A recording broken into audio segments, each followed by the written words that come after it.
नमस्ते everyone, Monika astrology में आपका बहुत बहुत स्वागत है। आज हम चर्चा करने जा रहे हैं कुंभ लग्न की और नवंबर के राशिफल की। तो नवंबर के अंदर कुंभ लग्न वालों के लिए क्या परिस्थिति है और कैसे हमें पूरे महीने को प्लान करना है, ये हम आज जानने की कोशिश करेंगे। सबसे पहले हम बात करते हैं ग्रह गोचर की। देखिए, मंगल जो है 30 अक्टूबर से 13 जनवरी तक वक्री अवस्था में आ रहे हैं। ये बहुत लंबे समय का ट्रांजिट है और वक्री अवस्था के अंदर आपके जीवन में काफी उसका रिफ्लेक्शन होगा, तो इस चीज का आपको हम चर्चा करेंगे। 13 नवंबर को वृषभ राशि के अंदर मंगल का प्रवेश होगा वक्री स्थिति में ही, तो वो भी एक बहुत इंपॉर्टेंट फैक्टर है। सूर्य जो है 17 नवंबर से वृश्चिक राशि के अंदर भ्रमण करेंगे। बुध जो है 13 नवंबर के बाद वृश्चिक राशि के अंदर भ्रमण करेंगे। शुक्र 11 नवंबर से वृश्चिक राशि के अंदर भ्रमण करेंगे। एक बहुत इंपॉर्टेंट ट्रांजिट ये हो रहा है कि गुरु मार्गी हो रहे हैं और 24 नवंबर के बाद आपको गुरु का मार्गी परिवर्तन देखने को मिलेगा, तो उसका अपने जीवन में क्या परिवर्तन होगा उसकी भी हम चर्चा करेंगे। सबसे पहले शुरुआत करते हैं आपके लग्न से। कुंभ लग्न और लग्न का स्वामी है शनि, जो आपके 12th हाउस में है, 12वें घर में है और स्वगृही पोजीशन में है। यहाँ पर एक चीज मैं बहुत पॉजिटिव चीज ये बताऊंगी कि शनि यहाँ पर मार्गी हो चुके हैं, तो एक तरह से आपकी जो भी परिस्थितियां थी उसमें पूरी तरह से तो मैं सुधार नहीं कहूंगी, मगर 40% तक आपको सुधार महसूस होगा। और अब शनि यहाँ पर आपके लिए बहुत ज्यादा नेगेटिव नहीं होगा, क्योंकि ये जो वक्री शनि होता है वो इंसान के स्वास्थ्य को भी थोड़ा सा अफेक्ट करता है और उसके आत्मविश्वास के ऊपर भी काफी प्रॉब्लम्स वो क्रिएट करता है। यानी कि वो अपने आप को इंटरनली जो उसके आत्मविश्वास के अंदर बढ़ोतरी की जगह वो काफी डाउन महसूस करता है और कमी होती है आत्मविश्वास में, ऐसी स्थितियां क्रिएट होती है। मगर अब शनि मार्गी हैं, तो यहाँ पर आपके आत्मविश्वास में अब धीरे धीरे कॉन्फिडेंस में बढ़ोतरी होगी और जितनी लेवल की जो नेगेटिविटी थी वहां पर आपको पॉजिटिविटी भी महसूस होगी। तो मैं पूरी तरीके से सुधार नहीं कहूंगी, मगर फिर भी मैं कहूंगी कि 40% तक आपके आत्मविश्वास में भी बढ़ोतरी होगी और यहाँ पर आपके एक तरह से कहा जाए कि स्वास्थ्य के अंदर भी पहले से सुधार होगा।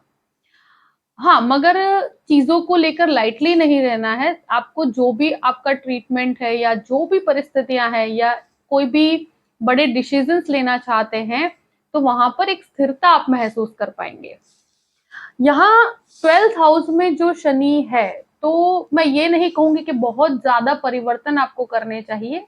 कोई भी परिवर्तन करते हैं तो थोड़ा सा आपको शांति बना के आगे बढ़ना चाहिए। यहाँ पर ऐसा है कि अभी एक स्थिरता का समय जरूर है, मगर बहुत बड़े रिस्क टेकिंग से आपको बचना चाहिए। यहाँ पर जो भी परिस्थिति में आप हैं, जो भी जॉब के अंदर हैं या कोई नया कार्य भी करते हैं, तो वहां पर एक तरह से कहा जाए कि 16 तारीख के बाद जैसे ही सूर्य का भ्रमण होगा, तो वो आपके लिए नए एक्सपेक्टेशंस के साथ आप आगे बढ़ पाएंगे और अब डिसीजंस आपके काफी प्रोमिनेंट भी रहेंगे और आपको आगे का रास्ता भी प्राप्त होगा। तो एक तरह से बहुत पॉजिटिव कहूंगी। 16 तारीख तक आपको थोड़ा सा फिर भी मैं कहूँ कि डाउन पीरियड है, यहाँ पर आपको बहुत ज्यादा पॉजिटिविटी नहीं मिलेगी। मगर अगर आप अपने रास्ते को पकड़ के चलेंगे, जहां पर भी जॉब में है वहां पर भी स्थिरता से कार्य करते हैं, तो वहां पर भी आपको काफी बेनिफिट्स प्राप्त होंगे और डिसीजंस में काफी स्टेबिलिटी होगी। अब बात करते हैं सेकंड हाउस की। द्वितीय भाव में गुरु है और गुरु के ऊपर शनि की भी दृष्टि है। अब मार्गी है, मगर गुरु वक्र पोजीशन में 24 तारीख तक है। तो फैमिली मैटर के अंदर अगर आप शांति से और स्थिरता से हैंडल करेंगे तो आपके लिए वहां पर भी पॉजिटिविटी है। 24 तारीख के बाद जब गुरु मार्गी होते हैं, तो वहां पर आपकी चीजों को समझा जाएगा। प्लस जो लोग वाणी संबंधित कार्य करते हैं, कोई भी कंसल्टिंग रिलेटेड कार्य करते हैं, जो टीचर्स हैं, जो लोगों को कुछ ज्ञान देते हैं, बोलकर कार्य करते हैं, तो उनके लिए तो पूरा ही महीना बहुत अच्छा है। यहाँ आपके लिए बहुत पॉजिटिव समय मैं कहूंगी।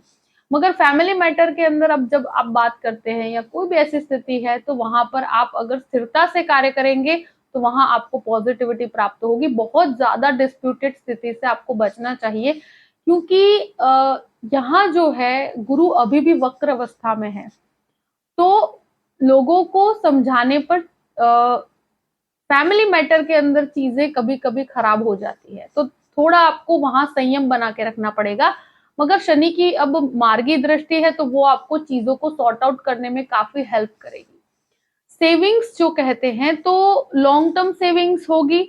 अभी मैं ये नहीं कहूंगी कि बहुत ज्यादा फाइनेंशियल ग्रोथ होगा, मगर आपके अंदर एक इनकम की स्टेबिलिटी जरूर रहेगी। बहुत ज्यादा ग्रोथ मैं नहीं कहूंगी, मगर एक स्टेबिलिटी बनी रहेगी आपके सेविंग्स के अंदर भी।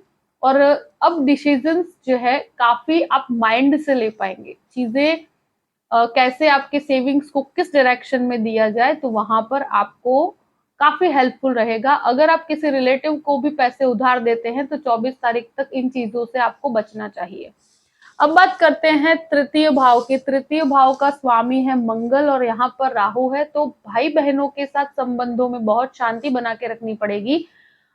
स्पेशली मैं कहूं, अगर प्रॉपर्टी सेक्टर के अंदर कुछ लड़ाई झगड़े चल रहे हैं, यानी कि कोई हेरिडिटी से कनेक्टेड कोई प्रॉपर्टी है और उसमें कोई ऐसी स्थिति है कि जहां पर डिस्प्यूट बने हुए हैं, तो मुझे ऐसा लगता है कि 13 तारीख के बाद वहां पर डिस्प्यूट बढ़ने की संभावनाएं हैं। और प्लस भाई बहनों के साथ जो भी संबंध है, वहां पर आपको बहुत पीसफुली चीजों को हैंडल करना पड़ेगा। यहाँ पर मुझे ऐसा लगता है कि डिस्प्यूट होने की संभावनाएं ज्यादा है, तो शांति बना के रखिएगा, क्योंकि वक्री मंगल है तो उसका रिफ्लेक्शन आपको डेफिनेटली मिलेगा। तो संबंधों को बहुत शांति से हैंडल करना पड़ेगा। यहाँ पर बहुत ज्यादा अगर आप सोचे कि बहुत प्रेम से कार्य हो जाए, या आप उनके साथ अगर मिलकर कोई बिजनेस भी करना चाहते हैं, तो भाई बहनों के साथ अभी आपको नए बिजनेस की शुरुआत करने से बचना चाहिए, क्योंकि वहां पर डिस्प्यूट की स्थितियां बनती है।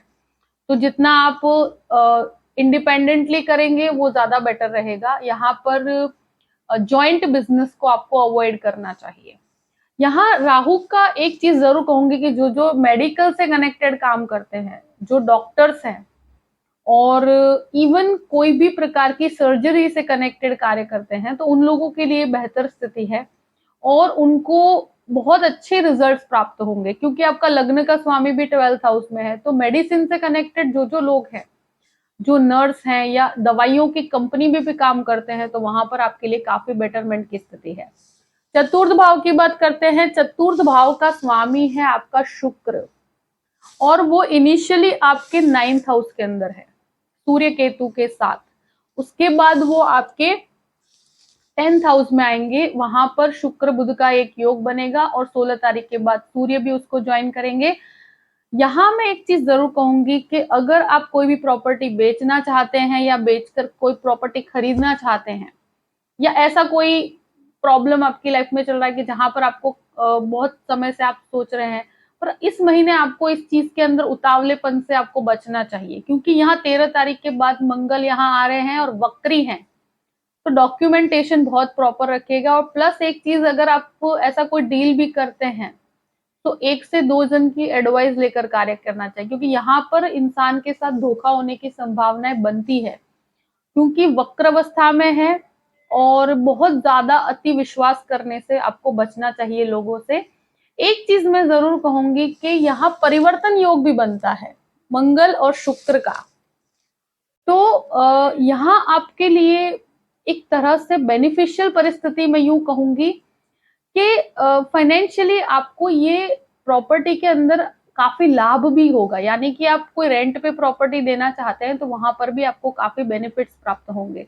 यहाँ मंगल का एक ये जो भ्रमण है, तो जो कमीशन से ओरिएंटेड कार्य करते हैं उन लोगों के लिए बहुत अच्छी परिस्थिति बनती है।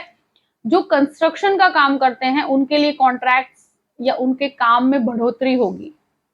और इवन जो प्रॉपर्टी खरीदने बेचने का कार्य कर रहे हैं, तो उन लोगों के लिए बहुत अच्छा है। देखिए, आप प्रॉपर्टी बेचने और खरीदने के लिए डिसीजंस ले सकते हैं, मगर बहुत अननोन व्यक्ति पर बहुत ज्यादा ट्रस्ट करने से आपको बचना चाहिए। अगर आप 2 से 3 जन की एडवाइस लेकर कार्य करते हैं, तो फिर कोई प्रॉब्लमेटिक सिचुएशन नहीं आएगी, मगर हमें यहाँ सतर्क रहने की जरूरत है। बहुत ज्यादा मतलब लोगों पे ब्लाइंड ट्रस्ट करने से आपको बचना चाहिए। तो प्रॉपर डॉक्यूमेंटेशन देखकर अगर आपको कार्य करते हैं तो वहां पर आपको काफी अच्छे बेनिफिट्स प्राप्त होंगे। एक चीज मतलब कि केयरलेस नहीं बनना है चीजों को लेकर, क्योंकि यहाँ आलस्य की वृत्ति भी कभी कभी जागृत होती है, क्योंकि आपका लग्न का स्वामी शनि है, तो कभी कभी व्यक्ति बहुत ज्यादा ढील दे देता है चीजों में, तो इसमें आपको थोड़ा सा शांति बना के रखना चाहिए। और अगर कोई भी प्रॉपर्टी से कनेक्टेड डिस्प्यूट है तो वहां पर भी मंगल का भ्रमण यहाँ चतुर्थ में आने पर थोड़ा सा आपको जो कहते हैं ना कि प्रॉब्लमेटिक सिचुएशन दे सकता है। तो वहां आपको ऐसी कोई भी स्थिति है तो शांति से चीजों, आपके पंचम भाव का अधिपति बुध है, और शुरुआती दौर में बुध जो है आपके 9th हाउस में है, फिर वो आपके 10th हाउस के अंदर है। तो जो शेयर मार्केट से कनेक्टेड लोग हैं तो उनके लिए एक तरह से बेटरमेंट कहूं तो 13 तारीख से शुरू होगा, वहां से आपको काफी परिस्थितियां बेहतर होगी। तब तक मंगल यहाँ पर जो भ्रमण करेंगे तो 13 तारीख के बाद का समय ज्यादा बेहतर कहूंगी अगर इन्वेस्टमेंट करना चाहते हैं तो। और जो भी स्टूडेंट्स हैं तो उनके लिए भले ही शुरुआती दौर में बुध का एक 9th हाउस के अंदर सपोर्टिव बेस है, मास्टर्स के लिए वो कोशिश करना चाहे तो कर सकते हैं, मगर मैं एक तरह से कहूं कि बेटरमेंट की स्थिति मुझे कहा जाए तो जैसे ही बुध का भ्रमण होता है तो 13 तारीख के बाद की परिस्थितियां वहां बहुत बेहतर है। जो रिजल्ट आप एक्सपेक्ट कर रहे हैं उस तरह के रिजल्ट आपको 13 तारीख के बाद मिलेंगे। और इवन गवर्नमेंट जॉब के लिए भी आप ट्राई कर रहे हैं, ऐसी कोई जॉब की कोशिश कर रहे हैं, तो वहां 16 तारीख के बाद बहुत अच्छी परिस्थितियां हैं। अगर आप पुलिस के अंदर जाना चाहते हैं, आर्मी फोर्स में जॉब करना चाहते हैं, या कोई मेडिसिन से कनेक्टेड या कोई भी ऐसी एग्जाम की प्रिपरेशन कर रहे हैं, कोई इस प्रकार की कोई परिस्थितियां है जो रिजल्ट आपको काफी समय से प्राप्त नहीं हो रहा, 16 तारीख के बाद वहां पर बहुत अच्छे सुधार है, आपके सिलेक्शन के चांसेस बहुत ज्यादा बनते हैं। एक चीज के कोई भी डिस्ट्रैक्शन से आपको बचना चाहिए। यहाँ पर मैं जरूर कहूंगी कि 13 तारीख के बाद कोई भी रिलेशनशिप की तरफ अट्रैक्शन के चक्कर में आप अपने स्टडीज को अवॉइड मत कीजिएगा, इस चीज का ध्यान रखना पड़ेगा, क्योंकि यहाँ इंसान काफी बहक जाता है। तो ऐसी स्थितियों से आपको बचना चाहिए और बहुत ही फोकस्ड रहकर कार्य करेंगे तो इसका रिजल्ट आपको बहुत अच्छा प्राप्त होगा। यहाँ एक तरह से जो भी चाइल्ड आप एक्सपेक्ट कर रहे हैं तो वहां पर पहले से बेहतर स्थिति जरूर होगी। यहाँ एक चीज मैं जरूर कहूं कि 13 तारीख तक यानी कि स्पेशली 12 तारीख तक जो मंगल यहाँ पर है तो वहां आपको स्वास्थ्य का ध्यान रखना पड़ेगा। 12 तारीख के बाद पहले से काफी बेहतर परिस्थितियां हैं, तो आप जो भी चाइल्ड एक्सपेक्ट कर रहे हैं वहां पर आपके लिए सुधार होगा 13 तारीख से। अब बात करते हैं 6th हाउस की। 6th हाउस के ऊपर गुरु का पूर्ण रूप से दृष्टि है और शनि की भी एक दृष्टि है। अब शनि की दृष्टि मार्गी है और गुरु की वक्री है, तो यहाँ पर स्वास्थ्य को लेकर जो भी एक तरह से कहे कि सुधार बहुत ही ज्यादा जो आप एक्सपेक्ट कर रहे हैं, तो 24 तारीख के बाद वो परिस्थितियां बनेंगी। तब तक थोड़ा सा आपको लगेगा कि जो रिजल्ट आप चाहते हैं वैसे प्राप्त नहीं होंगे, मगर फिर भी शनि का अब यहाँ पर मार्गी दृष्टि होने पर काफी सुधार कहूंगी मैं। और 24 तारीख के बाद उसमें काफी बेटरमेंट आएगा। एक चीज मैं जरूर कहूंगी कि मंगल और बुध का दृष्टि संबंध यहाँ पर बनेगा, तो ये कहीं ना कहीं व्यक्ति को जो कहते हैं ना नर्व से कनेक्टेड प्रॉब्लम होती है, और दूसरा के स्किन से रिलेटेड कुछ इश्यूज होते हैं, डायबिटीज से कनेक्टेड कुछ इश्यूज होते हैं, तो वहां पर आपको बहुत शांति बना के रखना पड़ेगा। और स्पेशली जो भी ट्रीटमेंट आप लेना चाहते हैं वो ले सकते हैं। यहाँ एक चीज मैं जरूर कहूंगी कि बहुत ज्यादा रिस्क टेकिंग बिहेवियर से आपको बचना चाहिए। बाकी पहले से स्वास्थ्य में डेफिनेटली सुधार होगा, और जैसे ही यहाँ ऑलरेडी शनि का मार्गी भ्रमण शुरू हो चुका है और गुरु का भी जब मार्गी दृष्टि पड़ेगी तो उसका रिजल्ट आपको डेफिनेट प्राप्त होगा। अगर लोन्स की बात की जाए तो लोन्स की प्राप्ति आपको करना चाहते हैं तो आपको इजीली प्राप्त होगा, और जो भी समस्याएं हैं वो ऑटोमेटिकली सॉर्ट आउट होंगी। यहाँ शत्रु आप पर हावी नहीं हो पाएंगे, ये आपके लिए बेटर स्थिति है। अब बात करते हैं सातवें घर की। सातवें घर का अधिपति सूर्य केतु एक साथ नवम भाव में बुध के साथ भी है। तो देखिए यहाँ मैं कहूं कि 16 तारीख तक पति पत्नी के संबंधों में काफी डिस्प्यूटेड स्थिति है। इवन उसके बाद भी मैं एक तरह से कहूं कि यहाँ एक दूसरे के प्रति जो विश्वास होना चाहिए वहां पर थोड़ी सी मुझे कमी नजर आती है। एक एक दूसरे के संबंधों में वो प्रेम और वो जो एक रिलेशनशिप के अंदर जो होना चाहिए वैसा आपको कमी महसूस होगी कि जिस प्रकार की अंडरस्टैंडिंग एक दूसरे में होनी चाहिए वो 16 तारीख तक आपको उसमें कमी बनेगी, वहां डिटैचमेंट भी आता है। मगर अगर आप जॉइंट बिजनेस करना चाहते हैं और अपने लाइफ पार्टनर के साथ करते हैं तो वो 16 तारीख के बाद वहां पर परिस्थितियां बहुत अच्छी है, क्योंकि जो आपका कहते हैं ना सेवंथ लॉर्ड वो 10th हाउस में जाएंगे और वहां पर आपके लिए कोई भी पार्टनरशिप में आप पढ़ना चाहते हैं और उसमें आप अगर आप अपने पति पत्नी के साथ पार्टनरशिप करते हैं या इवन कोई दूसरी भी कोई पार्टनरशिप में आगे बढ़ना चाहते हैं तो वहां पर आगे बढ़ा जा सकता है, उसके बेटर रिजल्ट आपको प्राप्त मिलेंगे। और अगर कोई खाने पीने का बिजनेस करना चाहते हैं या कोई भी कंस्ट्रक्शन से संबंधित कार्य करना चाहते हैं तो वहां पर कोई डेकोरेटिव चीजों का कार्य करते हैं, आप इंटीरियर से कनेक्टेड कोई भी कार्य करते हैं, फूड बिजनेस में है, उन सभी के लिए काफी सुधार है। और यहाँ मैं एक चीज जरूर कहूंगी कि यहाँ बिजनेस के अंदर बढ़ोतरी होगी। 16 तारीख के बाद जिस प्रकार के आप रिजल्ट चाहते हैं वहां से आपको काफी फाइनेंशियल गेन प्राप्त होगा। तो बहुत ज्यादा घबराने की स्थिति नहीं है, ये एक तरह से बहुत ही बेटरमेंट है। मगर 16 तारीख तक आपको बहुत संभल के रहना पड़ेगा। वहां पर इवन स्टमक से रिलेटेड कोई भी इश्यूज है तो वहां पेट से संबंधित समस्याओं में भी आपको थोड़ा सा आपको अपने स्वास्थ्य पे ध्यान रखना पड़ेगा। बाकी बहुत ज्यादा घबराने की स्थिति नहीं है। अगर 16 तारीख तक का समय आप निकालते हैं उसके बाद की परिस्थितियां आपके लिए बेहतर रिजल्ट देंगी और गुरु का जो मार्गी भ्रमण होगा वो भी आपके स्वास्थ्य के अंदर भी काफी बेटरमेंट लाएगा। इवन बिजनेस के अंदर भी काफी बढ़ोतरी 16 तारीख के बाद आपको महसूस हो पाएगी। अब बात करते हैं आपके अष्टम भाव की। अष्टम भाव का अधिपति है बुध और शुरुआत में वो आपके भाग्य स्थान में है, फिर आपके कर्म के स्थान में है। तो जो लोग रिसर्च से कनेक्टेड कार्य कर रहे हैं तो उनके लिए अगर कहा जाए कि बेटरमेंट आपको 13 तारीख से मिलना शुरू होगा। इवन एक तरह से विदेश से कनेक्टेड भी कोई भी कार्य आपके अटक रहे हैं तो वहां पर भी 13 तारीख के बाद बहुत सुधार है और आपके कार्य फ्लॉलेस होकर होना शुरू होंगे, क्योंकि जो भ्रमण हो रहा है वो जहां पर भी बाधाएं आ रही थी अब वो सॉर्ट आउट हो पाएगी। तो आपके लिए एक तरह से बहुत ही अच्छा समय शुरू होगा। काफी समय से जो आप स्ट्रगल कर रहे हैं तो वहां पर जहां जहां पर बहुत सारे डीलेज आपने महसूस किए हैं, काफी रिजेक्शंस आपने देखे हैं, तो अब यहाँ पर आपके सुधार होने की शुरुआत होती है एक तरह से। और जो कहते हैं ना कि एक केंद्र के ग्रह होते हैं तो उसका एक पॉजिटिविटी जो मिलनी चाहिए वो भी आपको प्राप्त होगी। रिसर्च ओरिएंटेड चीजों के अंदर बेटरमेंट आपको 13 तारीख के बाद डेफिनेटली दिखेगा।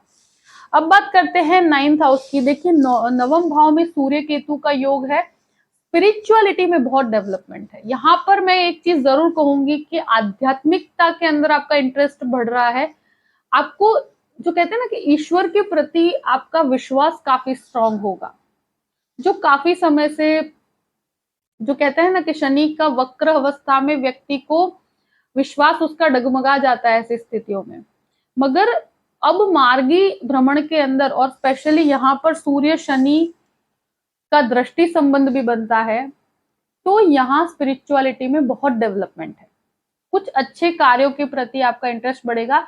मगर मैं एक चीज कहूं कि आपको योग प्राणायाम है या इन चीजों के अंदर आपको ज्यादा इन्वॉल्व होना चाहिए, क्योंकि वहां से आपकी स्पिरिचुअलिटी में भी बढ़ोतरी होगी। ध्यान के अंदर भी बैठना चाहिए, आपके लिए मेडिटेशन बहुत अच्छा है। और ऐसी स्थिति के अंदर जो भी लोग योग और प्राणायाम की तरफ आगे बढ़ते हैं तो उनके स्वास्थ्य में भी काफी अच्छा उनको रिजल्ट प्राप्त होता है। पिता के साथ अगर बिजनेस कर रहे हैं तो 16 तारीख तक आपको बहुत शांति बना के रखनी पड़ेगी, क्योंकि डिस्प्यूट होने की संभावनाएं बनती है और विचारों में मतभेद डेफिनेटली रहेंगे। मगर एक तरह से जो कहते हैं ना कि व्यू पॉइंट्स नहीं मिल पाते हैं। तो ऐसी चीजों के अंदर आपको थोड़ा-सा संयम बना के रखना पड़ेगा, क्योंकि जो रिजल्ट एक्सपेक्ट कर रहे हैं वो इनिशियली आपको नहीं प्राप्त होंगे। और यहाँ एक चीज मैं जरूर कहूंगी कि भाग्य का सपोर्ट भी आपको 16 तारीख के बाद मिलना शुरू होगा। तो एक तरह से पॉजिटिविटी है, वहां पर आप थोड़ी शांति बना के रखेंगे तो। अब बात करते हैं दशम भाव की। देखिए, दशम भाव का अधिपति मंगल है और वो वक्री है, और शुक्र, बुध और एक तरह से 16 तारीख के बाद सूर्य भी ज्वाइन करेंगे, तो और मंगल, इन सबका दृष्टि संबंध होगा। गुरु की भी मार्गी दृष्टि 24 तारीख के बाद पड़ेगी। तो जो भी परिवर्तन करना चाहते हैं आप आगे बढ़ सकते हैं, आप डिसीजंस भी ले सकते हैं, यहाँ पर कोई घबराने की स्थिति नहीं है। अगर कोई बड़े डिसीजंस लेना चाहते हैं और एक तरह से लेना चाहते हैं, तो सबसे बेस्ट समय मैं कहूं कि 16 तारीख के बाद लीजिए, क्योंकि यहाँ पर वक्री है मंगल। तो उससे पहले अगर कोई भी डिसीजंस आप लेते हैं, और स्पेशली किसी के बहकावे में आके मत लीजिएगा। आपके लिए बेटर कोई अपॉर्चुनिटी क्रिएट होती है तो उसे एक्सेप्ट कर सकते हैं, कोई घबराने की स्थिति नहीं है। कोई खाने पीने का बिजनेस शुरू करना चाहते हैं तो भी परिस्थितियां 16 तारीख के बाद बहुत अच्छा है। जो भी प्रशासन संबंधी कार्य करते हैं, यानी कि जो एडमिनिस्ट्रेटिव पोजीशंस पे हैं या उसके लिए आप कोशिश कर रहे हैं, तो वहां पर आपके लिए बहुत बड़े बड़े कार्य आपके संपन्न होते हुए मुझे नजर आते हैं। यहाँ पर मैं कहूं कि जैसे ही सूर्य का भ्रमण यहाँ होगा और शुक्र बुध ऑलरेडी यहाँ पे, और मंगल की भी दृष्टि और प्लस गुरु की मार्गी दृष्टि भी पड़ेगी, तो एक तरह से बहुत ही बेहतर समय कहूंगी। जो कार्य आपके अटक रहे हैं वो करियर वाइज आपको बहुत अच्छे रिजल्ट्स प्राप्त होंगे। जो मेडिसिन के अंदर है उनके लिए भी बहुत अच्छा है, कंस्ट्रक्शन के अंदर है उनके लिए भी बहुत अच्छा है। पर एक चीज आपको ध्यान में रखनी पड़ेगी कि मंगल तो वक्री ही है, तो अपनी वाणी पर भी संयम रखना है, और उतावलेपन में कोई भी प्रकार के किसी के बहकावे में आके कोई डिसीजन नहीं लेना है। बाकी इसका बेटर रिजल्ट आपको मिलेगा। और काफी समय से आप जो भी कुंभ लग्न वाले हैं, तो शनि वक्री थे, उसकी वजह से आपको काफी प्रॉब्लम्स हुई थी, और यहाँ पर भी जो कहते हैं ना डिसीजन लेने में काफी समस्याएं हुई थी, तो अब डिसीजंस ले सकते हैं। अभी तक का समय जो था वहां पर डिसीजन लेने में समस्या थी, पर अब वो कोई भी प्रकार का डिसीजन लेना चाहते हैं तो आप 16 तारीख के बाद ले सकते हैं, वहां पर आपको बेटरमेंट मिलेगा। स्थान का अधिपति जो है गुरु है, और गुरु जो है वो वक्री अवस्था में आपके द्वितीय भाव में है। तो एक तरह से कहा जाए कि काफी समय से जो लाभ की एक्सपेक्टेशन है, क्योंकि यहाँ पर क्या है कि बहुत ज्यादा स्ट्रगलिंग पीरियड के अंदर से शनि गुजरता है। यहाँ लग्नेश का 12th हाउस में इंसान को काफी मेहनत करवाता है, और उसका रिजल्ट मिलना अब आपको प्राप्त होगा, मगर यहाँ पर शुरुआती दौर में थोड़ी सी कमी रहेगी। और 24 तारीख के बाद जो गुरु का मार्गी भ्रमण होगा, तो आपकी सेविंग्स भी बढ़ेगी, और इवन आप इन्वेस्टमेंट करते हैं तो भी प्रॉपर इन्वेस्टमेंट कर पाएंगे। आपके लिए काफी अच्छी अपॉर्चुनिटीज रहेगी, इनकम में वृद्धि, और काफी कहूं कि हेरिडिटी से कनेक्टेड कुछ फायदे जो आप काफी समय से एक्सपेक्ट कर रहे हैं वो भी आपको प्राप्त होंगे, तो वो भी एक बेहतर समय ही कहूंगी। और बहुत घबराने की स्थिति नहीं है, ये आपके लिए एक बेहतर समय कहूंगी। अब बात कहूं कि 12th हाउस की, 12वें घर में शनि है, तो मैं कहा कि जो भी डॉक्टर्स के लिए बहुत अच्छी परिस्थिति है, मेडिसिन से कनेक्टेड लोग हैं उनके लिए अच्छा है, टेक्निकल क्षेत्र में है तो भी बहुत अच्छा है, विदेश जाना चाहते हैं, काफी समय से कोशिश कर रहे हैं, तो अब यहाँ आपके लिए काफी बेटर समय कहूं कि जो आपके कार्य अटक रहे थे वहां आपके संपन्नता की तरफ आपको आगे लेकर जाएंगे। यहाँ फॉरेन लैंड से कनेक्टेड कोई भी इन्वेस्टमेंट है तो वो आपके लिए काफी बेनिफिट प्राप्त होंगे, काफी लॉन्ग टर्म बेनिफिट मिल रहे हैं, मगर लॉन्ग टर्म भी आपको रिजल्ट काफी पॉजिटिव मिलेंगे। और यहाँ एक चीज मैं जरूर कहूंगी, जो भी लीगल मैटर से कनेक्टेड इश्यूज से गुजर रहे हैं, जो भी लीगली कोई ऐसा कोई केस चल रहा है या ये जो भी समस्या है, तो पहले से उसमें काफी आपको राहत प्राप्त होगी। अपने स्वास्थ्य को लेकर थोड़ा सा अभी भी शांति बना के रखना, यानी कि जो कहते हैं ना कि बहुत ज्यादा निग्लेक्ट नहीं करना चाहिए। आपको जो भी ट्रीटमेंट लेना है प्रॉपर ट्रीटमेंट लीजिए, और यहाँ पर पॉजिटिविटी के साथ रहकर चलिए। योग प्राणायाम की तरफ आगे बढ़ेंगे तो वहां पर भी आपके स्वास्थ्य में बहुत सुधार होगा। वक्री से मार्गी शनि आपके आत्मविश्वास में भी बढ़ोतरी करेंगे, और पॉजिटिविटी को पकड़ के चलेंगे तो आपके लिए ज्यादा अच्छा है, क्योंकि यहाँ पर व्यक्ति संघर्ष के बाद बहुत ज्यादा कहते हैं ना कि कॉन्फिडेंस को रेज नहीं कर पाता है, मगर अब आपको थोड़ा सा खुद को उस तरफ आगे बढ़ना चाहिए, तो आपके लिए काफी अच्छे रिजल्ट्स प्राप्त होंगे। देखिए, कुंभ लग्न वालों के लिए मैं एक चीज जरूर कहूंगी कि अभी भी थोड़ा आपके लिए संघर्ष तो है, मगर अब परिस्थितियां धीरे धीरे परिवर्तन की तरफ है, और शनि भी आपको स्लो एंड स्टेडीली आपको रिजल्ट देंगे। यहाँ पर पॉजिटिविटी है, 40% सुधार मैं कहूंगी, 100% नहीं कहूंगी, मगर पहले से बेहतर है, तो घबराने की कोई स्थिति नहीं है। जो भी परिस्थितियां हैं मैंने आपके सामने रख दी है। आई होप कि ये वीडियो आपको पसंद आया होगा। पसंद आए तो लाइक भी कीजिएगा और सब्सक्राइब भी कीजिएगा। अगर आप मुझसे कंसल्टेशन लेना चाहते हैं तो डिस्क्रिप्शन बॉक्स में मैंने अपना ईमेल आईडी दिया हुआ है, astrologymonica@gmail.com। आप उस पर मेल कर सकते हैं। मैं आपको पूरी ही जानकारी प्रदान करूंगी कि कैसे मुझसे कांटेक्ट किया जाए और कैसे मुझसे कंसल्टेशन लिया जाए। परिस्थितियों को ध्यान में रखते हुए अपने पूरे ही महीने को प्लान कीजिए और हमेशा खुश रहिए। Thank you so much. जय श्री कृष्ण।